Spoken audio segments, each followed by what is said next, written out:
HFSP for the funding and the organizers for organizing such a great meeting. Okay, I'll start. So cargo transport in the cell is a very essential process, and it is carried out by a dense network of microtubules which act as roads for ATP-driven motors, which can be dynein or kinesins. Now, dyneins are retrograde motors. They tend to move towards the center of the cell, whereas kinesin move away from the center of the cell and carry the cargoes. Well, in neurons, active transport in both direction is essential, and any defect or mutation that happens in the motor-dependent transport can lead to neurodegenerative diseases. So, as you can see here, here's a turf microscopy video below, which shows the movement of motors in the microtubules and axon. So, okay. So what we are trying to do, we are trying to image these motors using MINFLUX, which is a very recent technique. It's a cool technique which provides a super high resolution, and the intricate details which are often missed by turf is captured by this technique.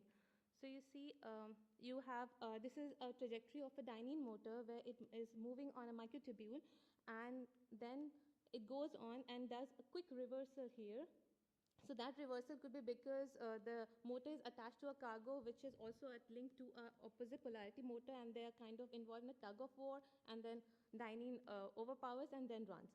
So these kind of details are captured by MINFLUX. So the question here is that a lot of progress has already been made regarding the mechanism, the function of the motors. So what we are trying to answer are some basic intricate details, like as in what is the lifespan of the motors, how long are they attached to the cargoes, how fast do they shift to different kind of phases like running, diffusing, or switching to other microtubules. What if their opposite polarity motors are linked to the same cargo? Do they actually involve in a tug of war or try to cooperate and transfer the cargo to their destination? So such questions needs to be answered. So we are trying to collect trajectories for different kind of motors, dynein and different kind of kinesins, and are looking at these details like the pauses, the microtubule switching, the reversals, and trying to get the rates and make sense out of it. So I'm not presenting any results here, so please visit my poster, which is number 27, to know more about the research.